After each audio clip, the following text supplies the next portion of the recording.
ద్రౌపది స్వయంవరంలో అర్జునుడు మత్స్యయంత్రాన్ని ఛేదించడంతో ద్రౌపది బంగారు పూలమాలతో అర్జునుడిని వరించింది. ద్రౌపదిని వెంట పెట్టుకుని తమ ఇంటికి వెళ్లిన పాండవులు వారి తల్లి కుంతీదేవిని భిక్షగా ఏం తీసుకొచ్చామో చూడమని అనడంతో ఇంటి లోపల పనిలో నిమగ్నమై ఏ పండో ఫలమో తెచ్చి ఉంటారులే అని భావించిన కుంతీదేవి వారు తెచ్చిన దాన్ని పాండవులందరినీ సమానంగా పంచుకోమని పలికింది. అలా పలికిన కుంతి అప్రయత్నంగానే ద్రౌపది వైపు చూసి తన బిడ్డలు తెచ్చింది భోజనం కాదని ఓ స్త్రీ అని తెలిసి తాను అన్న మాటకి తప్పు చేసిన దానిలా తలదించుకుని తన నోటి నుండి వచ్చిన మాట జరగక తప్పదు కాబట్టి దీని పరిష్కారం ఏంటని ధర్మరాజుని అడిగింది. స్వయంవరంలో ద్రౌపదిని అర్జునుడు గెలుచుకున్నాడు కాబట్టి అర్జునుడు పెళ్లి చేసుకోవడమే సబబని ధర్మరాజు అంటే, ధర్మరాజు పెద్దవాడు కాబట్టి ద్రౌపదిని ధర్మరాజు పెళ్లి చేసుకోవడమే సబబని అర్జునుడు అన్నాడు. ఇలా వాదోపవాదాలు జరుగుతున్న సమయంలో అక్కడికి వచ్చిన వ్యాసుడు కుంతి నోటితో ఈ మాట పలికించింది సాక్షాత్తు ఆ శివుడే అని చెప్పి దాని వెనక ఉన్న కథ చెప్పడం ప్రారంభించాడు.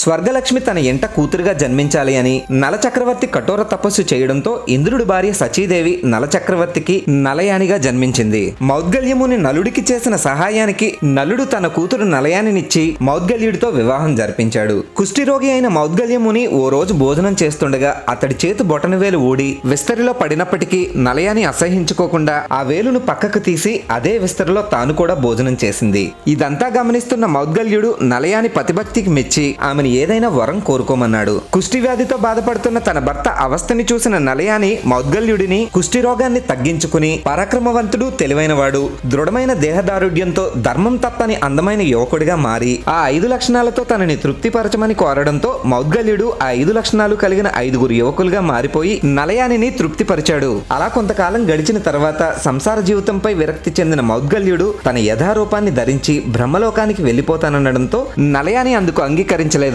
దాంతో ఆగ్రహించిన మౌద్గల్యుడు నలయాని వచ్చే జన్మలో కూడా స్త్రీగా జన్మిస్తుందని, ఆ జన్మలో పెళ్లి కాకుండానే కన్యగా మరణిస్తుందని మౌద్గల్యుడు నలయానిని శపించాడు.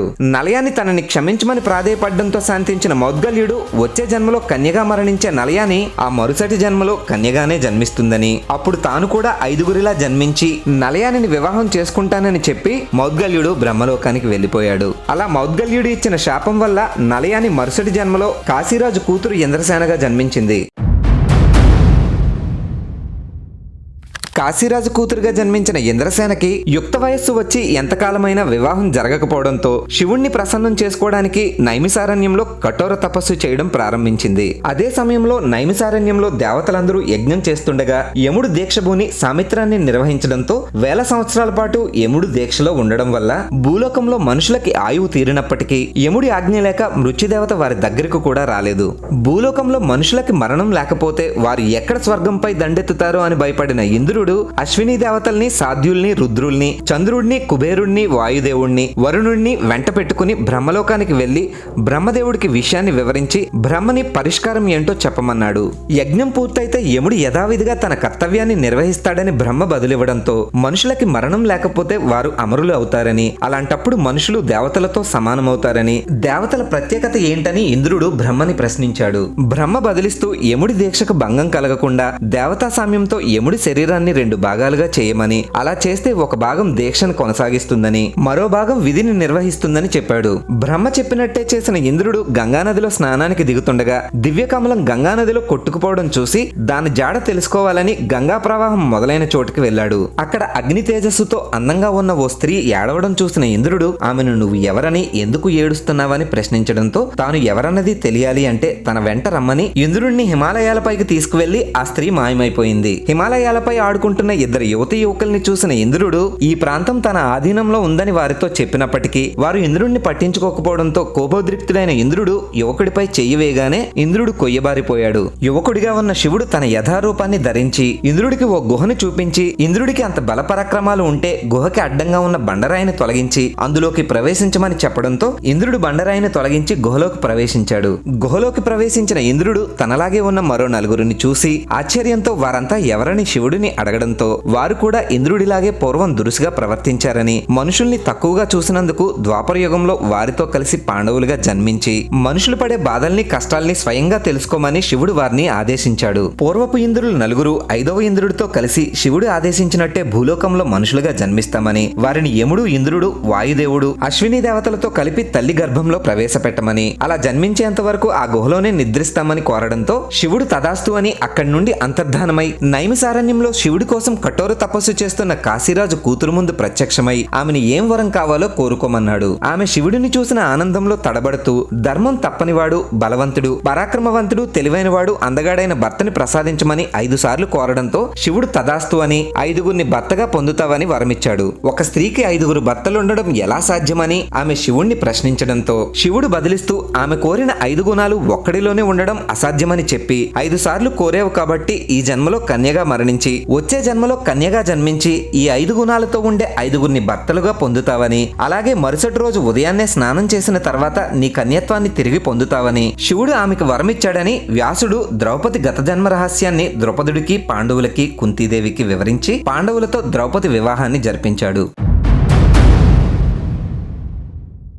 హిరణ్యకశిపుడు వంశానికి చెందిన నికుంభుడనే మహాబలవంతుడు, పరాక్రమవంతుడైన రాక్షసుడికి సుందుడు, ఉపసుందుడనే 2 కవల కొడుకులు జన్మించారు. ఒకే ఇష్టం, ఒకే మనసు, ఒకటే ప్రాణం, దేహాలు వేరన్నట్టు ఉండే ఆ అన్నదమ్ములు క్షణం కూడా ఒకరినొకరు విడిచిపెట్టి ఉండేవారు కాదు. సుందుడు, ఉపసుందుడు ముల్లోకాలను జయించాలనే కోరికతో బ్రహ్మని ప్రసన్నం చేసుకోవడానికి కాలి బొటనవేలుపై నిలబడి వింధ్యాపర్వతంపై కఠోర తపస్సు చేయడం మొదలుపెట్టారు. వారి కఠోర తపస్సుకు వింధ్యాపర్వతం వేడెక్కి ముల్లోకాలు కంపించడంతో వారి తపస్సును భంగం చేయడానికి ఇంద్రుడు తన మాయల్ని, మంత్రాల్ని ప్రయోగించిన అందమైన అప్సరసల్ని సుందోపసుందుల దగ్గరికి పంపించిన సుందుడు, ఉపసుందుడు క్షణం కూడా చలించలేదు. అలా వేల సంవత్సరాల పాటు ఆకలి దప్పికలతో సుందోపసుందులు చేసిన తపస్సుకు ప్రసన్నుడైన బ్రహ్మ వారి ముందు ప్రత్యక్షమై తక్షణమే వారిని ఏం వరం కావాలో కోరుకోమన్నాడు. అన్నదమ్ములిద్దరూ బ్రహ్మకి నమస్కరించి వారికి ముల్లోకాలను జయించే శక్తిని, కోరిన రూపాన్ని ధరించే కామరూప విద్యను, మాయాస్త్రాలను, ఎవరి చేతిలోని మరణం లేకుండా అమరత్వాన్ని ప్రసాదించమని కోరుకున్నారు. అమరత్వం తప్ప వారి కోరిన కోరికలన్నీ నెరవేరుతాయని,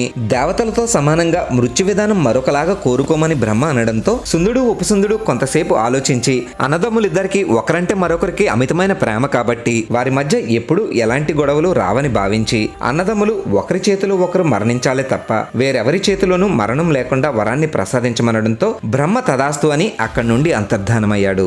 బ్రహ్మ నుండి వరాలు పొందిన సుందుడు, ఉపసుందుడు ముల్లోకాల్ని జయించాలి అని భూమిని, పాతాళాన్ని ఆక్రమించుకుని స్వర్గంపై దండెత్తి స్వర్గాన్ని కూడా ఆక్రమించుకున్నారు. సుందోపసుందుల బలానికి, పరాక్రమానికి భయపడిన దేవతలంతా సత్యలోకం చేరుకుని బ్రహ్మకి తమ బాధను వివరించారు. బ్రహ్మ విశ్వకర్మని పిలిపించి అత్యంత సౌందర్యవతి అయిన అప్సరసును సృష్టించమని ఆదేశించాడు. చూసిన వారు చూపు తిప్పుకోలేనంత అత్యంత సౌందర్యవతి అయిన తిలోత్తమని విశ్వకర్మ సృష్టించడంతో బ్రహ్మ తిలోత్తమని సుందోపసుందుల దగ్గరికి పంపించాడు. తిలోత్తమ అందానికి దాసోహమైన సుందోపసుందులు తిలోత్తమ నాదంటే నాదని వాదించుకుంటూ ఒకరినొకరు కొట్టుకుంటూ తమ దగ్గరున్న ఆయుధాలతో ఒకరినొకరు పొడుచుకుని మరణించారని చెప్పిన నారదుడు ఒక స్త్రీ వల్ల ఎంతో అన్యోన్యంగా ఉండే అన్నదమ్ములు కొట్టుకుని మరణించారని, ద్రౌపది విషయంలో అలాంటి పొరపాటు జరగకుండా చూసుకోమని, నియమాలు విధించుకోమని నారదుడు పాండవులకు ఉపదేశించాడు. నారదుడి ఉపదేశంతో ద్రౌపది సంవత్సరం పాటు పాండవుల్లో ఒకరి దగ్గర ఉంటుందని, వారు ఏకాంతంగా ఉన్న సమయంలో మిగిలిన వారు అటువైపు వెళ్ళకూడదని, ఒకవేళ పాండవుల్లో ఎవరైనా దీన్ని ఉల్లంఘిస్తే వారు 12 సంవత్సరాల పాటు వనవాసం చెయ్యాలి అనే నియమాన్ని విధించుకున్నారు.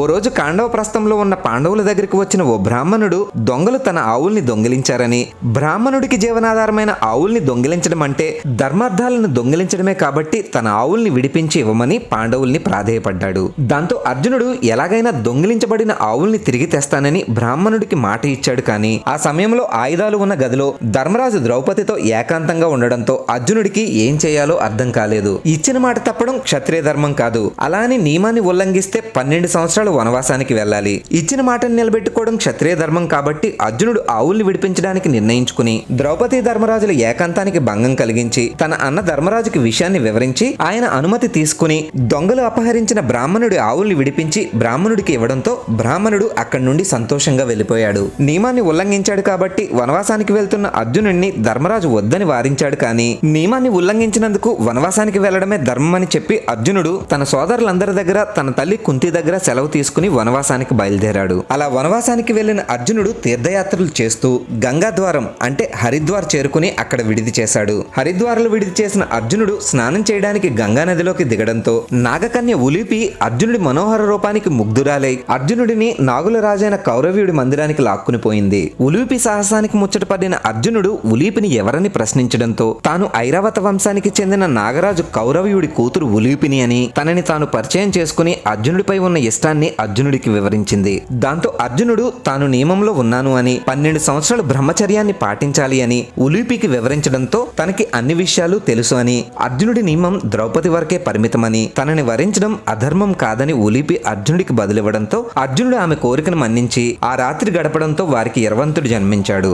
గంగాద్వార తీరానికి అర్జునుడితో వెళ్లిన ఉలీపి అర్జునుడికి జలచరాలన్నీ వశమవుతాయని, అవి అర్జునుడి ఆధీనంలో ఉంటాయి అని, అర్జునుడు నీటిలో అజేయుడు అవుతాడని అర్జునుడికి వరమిచ్చి అక్కడి నుండి వెళ్లిపోయింది. హిరణ్య బిందు తీర్థంలో స్నానం చేసి హిమాలయాలు దాటి వెళ్లిన అర్జునుడు చిత్రవాహనుడు పాలిస్తున్న మణిపుర రాజ్యాన్ని చేరుకుని చిత్రాంగదను వివాహం చేసుకున్నాడు. చిత్రవాహనుడు తనకు వారసులు లేరు కాబట్టి కన్యాశుల్కంగా తన కూతురుకు పుట్టబోయే పుత్రుడు తన రాజ్యానికి వారసుడు కావాలని కోరడంతో అర్జునుడు సరేనన్నాడు. కొంతకాలానికి అర్జునుడికి చిత్రాంగదకు బబ్రువాహనుడు జన్మించడంతో అర్జునుడు తన కొడుకు బబ్రువాహనుడిని, భార్య చిత్రాంగదను తన మామ చిత్రవాహనుడికి అప్పగించి తన అన్న ధర్మరాజు చేయబోయే రాజసూయ యాగానికి రమ్మని వారిని ఆహ్వానించి అర్జునుడు అక్కడి నుండి బయలుదేరాడు. ప్రభాస తీర్థంలో శ్రీకృష్ణుని కలిసిన అర్జునుడు ద్వారక చేరుకుని శ్రీకృష్ణుడి సాయంతో సుభద్రను అపహరించి యాదవ వీరులందరితో హోరాహోరీగా యుద్ధం చేసి సుభద్రని వివాహం చేసుకుని తిరిగి కాండవ ప్రస్థానికి వెళ్లిన అర్జునుడికి సుభద్రకి కొంతకాలానికి అభిమన్యుడు జన్మించాడు. జోదంలో ఓడిపోయిన పాండవులు సర్వస్వాన్ని కోల్పోయి వనవాసానికి బయలుదేరడంతో అర్జునుడికి ద్రౌపదికి పుట్టిన శృతకర్మతో పాటు మిగిలిన ఉప పాండవులను సుభద్రాదేవికి అప్పచెప్పి వారిని జాగ్రత్తగా చూసుకోమని సుభద్రాదేవికి చెప్పి పాండవుల వెంట ద్రౌపది కూడా అరణ్యవాసానికి బయలుదేరింది. కష్టంలోనూ సుఖంలోనూ నిత్యం పాండవుల వెంటే ఉంటూ కంటికి రెప్పలాగా వారిని చూసుకుంటూ ద్రౌపది పాండవులతో పాటు ఎన్నో కష్టాలను అవమానాలను అనుభవించింది కాబట్టే ద్రౌపది మహాపతివ్రత అయింది. చివరికి స్వర్గారోహణ చేయడానికి సుమేరు పర్వతానికి బయలుదేరిన పాండవులతో పాటే ద్రౌపది మహాప్రస్థానం చేసి తన ప్రాణాన్ని విడిచింది.